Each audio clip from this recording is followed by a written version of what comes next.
All right, welcome back. Well, turning our attention now to economic matters.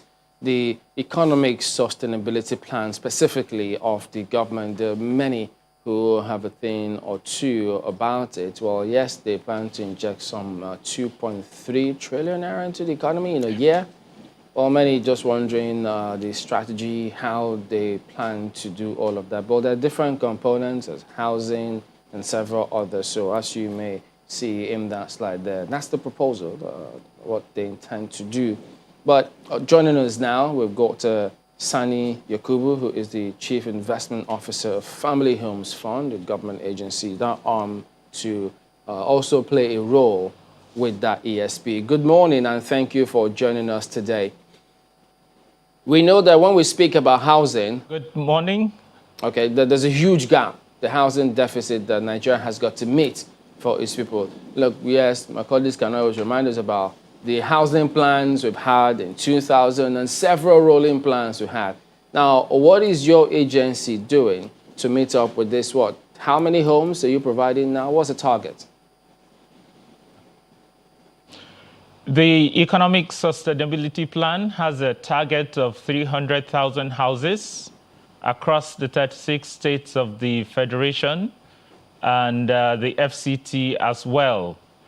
And I like the way you start this conversation by making reference to the challenges that we've experienced almost since independence with regards to the housing shortages. This is not just a Nigerian problem. It is also a very serious global situation because over the last couple of years, globally, we see that the cities and the rate of urbanization has been such that more and more people are living in urban areas than rural areas. And so this has caused, a push on the availability of housing.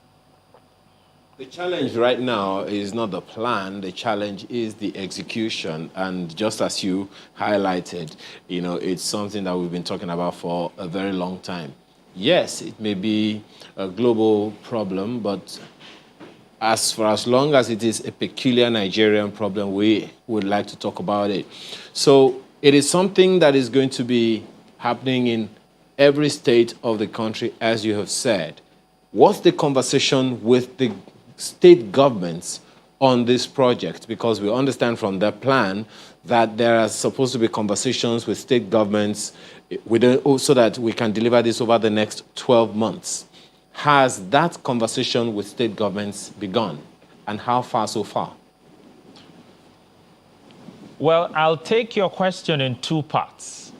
And the first part is, what's so special about this plan? First, we need to avert our minds to the fact that we're looking to do homes or housing, not for all category of Nigerians, but to address those Nigerians that have the greatest need for housing or for housing solutions.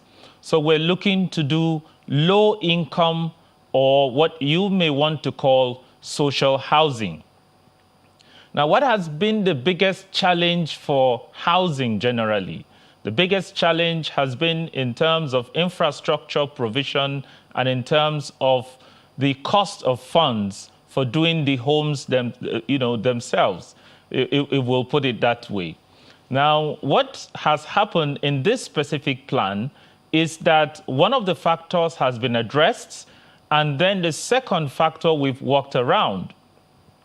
So the Economic Sustainability Plan has provided through the Central Bank of Nigeria and with the support of the Ministry of Finance an envelope to ensure that the takeoff for the 300,000 target happens smoothly. Now, how would we say that we've worked around the factor of infrastructure? Now, that is where the connection to the stakeholders is very key. If we find land in places that have already gotten infrastructure, and if we can get this land free, and these are two factors that the state governments can provide. And these are two elements that cooperatives and organized groups can help in providing. If we can address these two factors, then we will substantially reduce the cost of providing housing.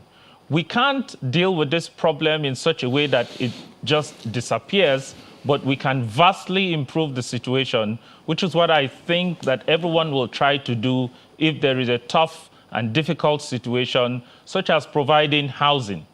Okay. At the start of the conversation, we talked about the quantum of housing that needs to be provided. And numbers have been bandied around from 17 to, in some cases, 21 million. And this is a very large number. Right. And to find the capital to do this all at once will be very difficult. To provide the infrastructure that is necessary to support all of this at once will be very difficult. But we can work on it step by step, stage by stage. Now to get a sense of how much a role you will play in this plan, I mean, this stimulus package that is being introduced, we probably need to look back at what you have achieved, what you have done.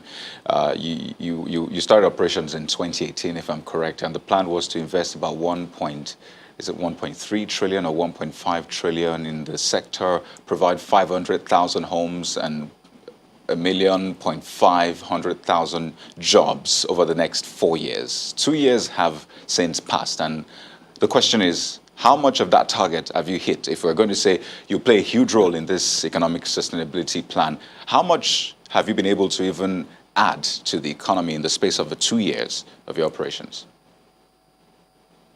That's a very good question. So we talk the talk, walk the walk as well. Between 2018 and now, with all the COVID challenges and other difficulties of operating the Nigerian environment, we're proud to say that we have, at this point in time, over 10,000 housing units almost delivered. Now, you might think that this is not such a big number when you consider the total need of Nigeria as a whole. But when you look at the history of housing delivery in Nigeria, and I say this with all due respect to all the players in the past, when you look at the number that we've delivered between 2018 and now, 10,000 housing units, you will agree with me that this is quite an effort. So who are you providing this for? Formal poor, informal poor? What's the yardstick for? How do people qualify to get it? Now, at this point, I think it's very critical to explain here that Family Homes Funds has its own products and services that it was set up to deliver. Now, in addition to its own products, which include affordable housing, and under affordable housing, what we're looking to do is to address the funding requirements of key players in the area of affordable housing. So housing finance, to be very specific.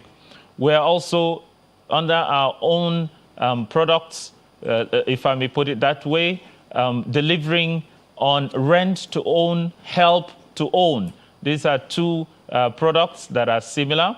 And I'm sure when you look at products such as rent-to-own, you will agree with me that for a large population like us, if we are to create sizable dents in the housing problem, rent-to-own is going to be an area that must be addressed. And a fourth product, which we have, is also land and infrastructure development. Now, aside from these four products, we have the National Social Housing Program. Now, it's the National Social Housing Program that has a specific funding envelope from the Economic Sustainability Plan. And the plan is such that the CBN is providing the funding and the Ministry of Finance is providing a guarantee. So that this time around, the mandate is to ensure that the funding actually gets returned or can be revolved, such that it's not just a national cake for sharing. It has to be built around a plan that ensures that the funding returns or is recovered. So how is this fundamentally different from the federal mortgage housing plan? The Federal Mortgage Bank of Nigeria is a very, very critical senior partner in housing delivery in Nigeria. This plan is structured in such a way that Family Homes Funds, which is the fund manager and the program delivery agency, provides the stock of housing. It works with strategic partners across the country, such as SME delivery partners, project managers, essentially those members of the public that enable us to take advantage of the creation of employment using housing delivery. These will have a great role to play in what we're doing for the production aspect. Now, you will also see that the Nigerian housing sector essentially has two key problems. It has an issue with delivery, that is housing stock production. It also has an issue with affordability. Right. So we don't have enough stock of houses, but we also do not have enough capacity to buy, acquire, or take a mortgage on these houses. So the Federal Mortgage Bank is operating under this plan as a sort of Fund 2. Now, this Fund 2 will ensure that Nigerians that... Let me just butt in now. I'd like us to expand the conversation. Yes, you have talked about the housing component, but we've since been joined by Mr. Olusegun Oshinawa, the former Director General, Nigeria Employers Consultative Association, that's NECA, is also the Chair Policy and Strategy Team of NC Front, that's the National Consultative Front. Well, the connection just failed us right now. So let's come back to this conversation about housing just before we get Mr. Oshinawa on board. Now, you were talking about the shortfall, and that caught my attention. So the plan is 500,000 houses in 4 years, right? That was a plan you set out to achieve in 2018. You say you have achieved 10,000. So by my calculation, there's 490,000 units of houses to be delivered in the next 2 years, if we're still staying with that projection. So have you moved that forward? Is that achievable in 2 years, or what exactly is going on with that? It's good to answer that question, but I'd like to just conclude the line of thought that I was delivering on before you asked that question, which is that the Federal Mortgage Bank will be acting as a Fund 2 and will improve affordability on the part of Nigerians. Now, back to your question. The target of 500,000 houses is an enviable one, but we all do agree that it is a target that was designed to make us work hard, or harder, as it were. As much as we have resources, as much as we have the leverage, we will work on achieving this target, this objective.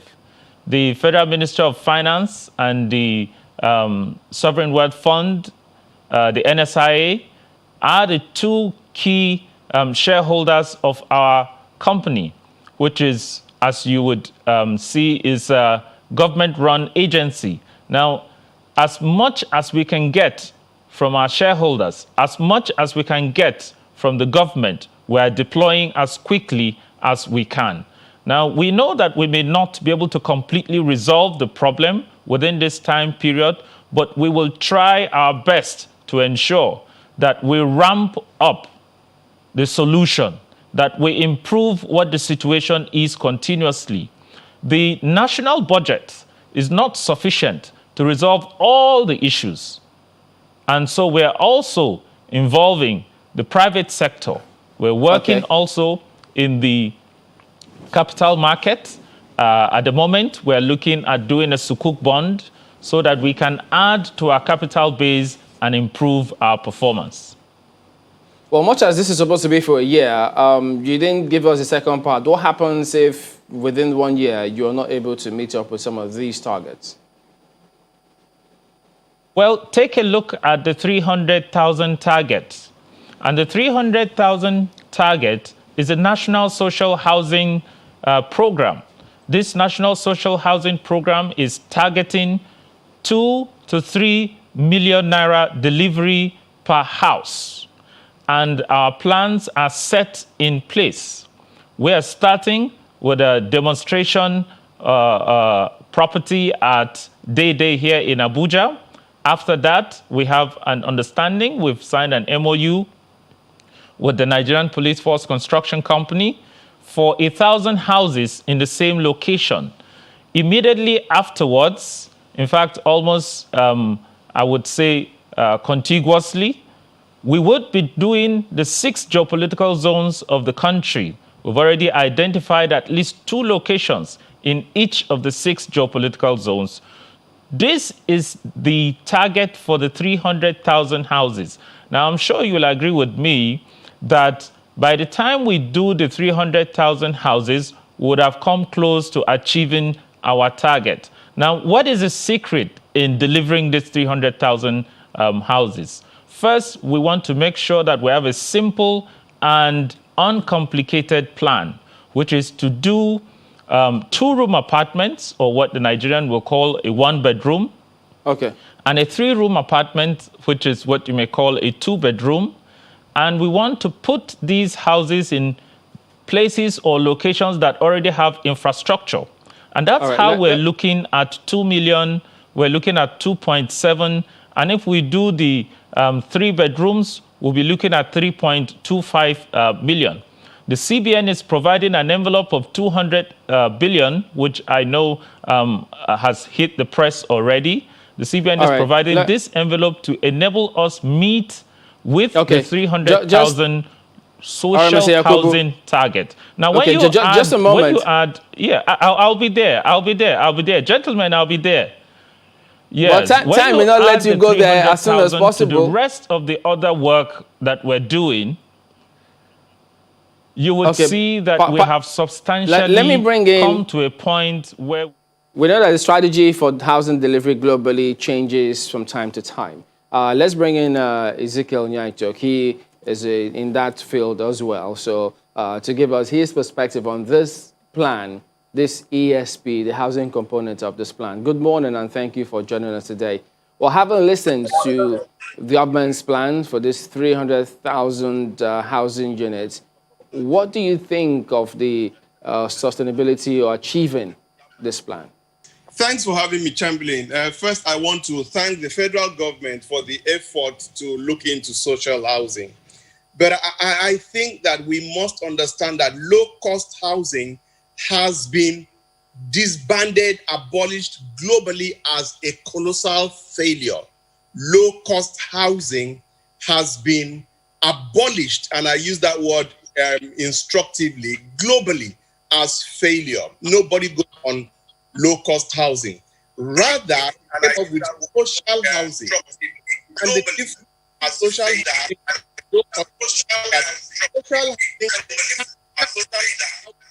that Mr. President lives in social housing, your governors live in social housing. Social housing dies not, so you make available to the people through subsidizing standard houses, because low-cost housing had become slums. Or how do you hope to build a 2-bedroom bungalow with 2 million? That's going to be difficult. Ask a contractor to quote a standard building. Even the Ministry of Housing, their 3-bedroom is built for about 10 people, and they're not going to tell Nigerians that they are wasting that. Now, you hope to build houses, 3 bedrooms for less than 3 million. I have been in housing for all of my life. I've been one of the greatest advocates for housing delivery in Nigeria. I've been on this for over 30 years, and I speak as an informed person. I think that this money is good if they are bringing out 2 to 300 billion. Amazing, but let them not go on this issue of cheap housing. It is not sustainable, it is not doable, and they're just going to end up in a policy that will just fizzle out with this administration, but they can do something sustainable. You don't need to build 20,000 houses, 50,000 houses. If you can afford to build 10,000, 5,000 sustainable housing. Shagari housing, they were not just all over the place, but the name is there till today. If this administration wants to retain something that lasts long after they are gone, let them do what is standard and not what is popular. That is my simple advice to them. Amazing initiative. I thank the government for it, but please let the policy and let them set up what they call the social landlords, people who are going to be specialized in delivering social housing. And then let them look at the sustainability. Can the poor live alone? Who is going to keep maintaining the infrastructure? Should they do mixed development such that you do cut and join? You take from the rich and subsidize the poor. That is more sustainable. So please let this good idea be matched with sustainable platforms. All right, then let's get Mr. Sani to respond as we wind down. So what do you think of this, his approach now? Because he's been in this, he's done it, as a matter of fact. I appreciate my brother Etuk's comments. And these are very good ideas. However, we need to think in terms of resolving the peculiar Nigerian situation. That's the first point. The second point is that the program we're working on is actually a social housing program. And by ensuring that we find locations that have infrastructure, that we find locations that have already reduced the cost of production, we're putting in place houses that have to a large extent been subsidized. Remember that the funding component is also coming from government at a very low interest rate. And if pure market situations were to apply, the property that we're looking at for 2 million, for 2.75 or for 3.25 will not actually be affordable. And I do understand that there are certain challenges in providing low-cost housing. Now, in our own case, what we have is a very dire need where people are living in very squalid conditions. Are we going to adopt global practice and then continue with the situation where many of the people are living in these squalid conditions continuously over long periods of time? In other words, you're saying you're disregarding global practices? We're not disregarding global practices, but we're also customizing them to suit what is peculiarly, if I would use such a phrase, Nigerian. We are dealing with infrastructure shortages. We're dealing with cost of funds. We're dealing with the need to customize the designs to suit customs and traditions in different parts of the country. We're dealing with parts of the country where land is extremely difficult to come by. Yeah, and you need to find a solution for those that require social housing in all of this. Yeah, but he was speaking in that. He was speaking in that context. The way it is. He was speaking in that context as well. You can